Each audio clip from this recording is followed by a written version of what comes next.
Hello guys, আসসালামু আলাইকুম রহমতুল্লাহি ওয়াবারাকাতু। কেমন আছো তোমরা সবাই? আশা করি ভালো আছো। আমিও ভালো আছি, আলহামদুলিল্লাহ।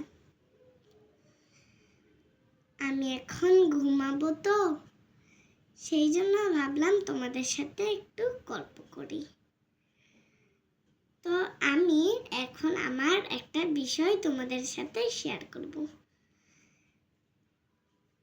সকালবেলা আমি আমার মামার অফিসে গিয়েছিলাম।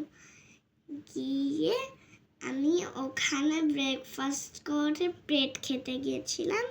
ব্রেড খেয়ে আমার দাঁতে কি যেন শক্ত একটা জিনিস।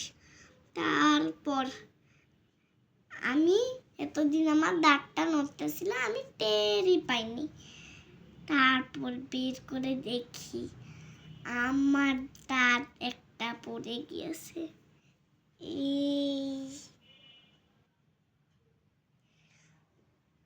তারপর আমি যখন ওইটা মুখ থেকে বের করে মাম্মাকে বললাম, মাম্মা আমার দাঁত।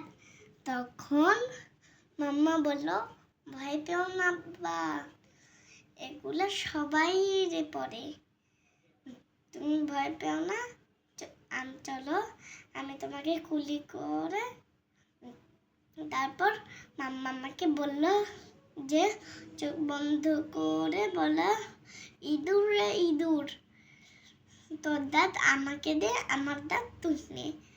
এইটা চোখ বন্ধ করে আমি বলেছি, তারপর ওটা ফিক দিয়েছি। তো যাদের যাদের মাম্মা দাঁত পড়ার সময়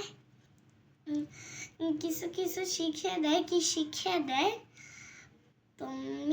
তোমরা আমার এই পেজটাতে কমেন্ট করে দিবা।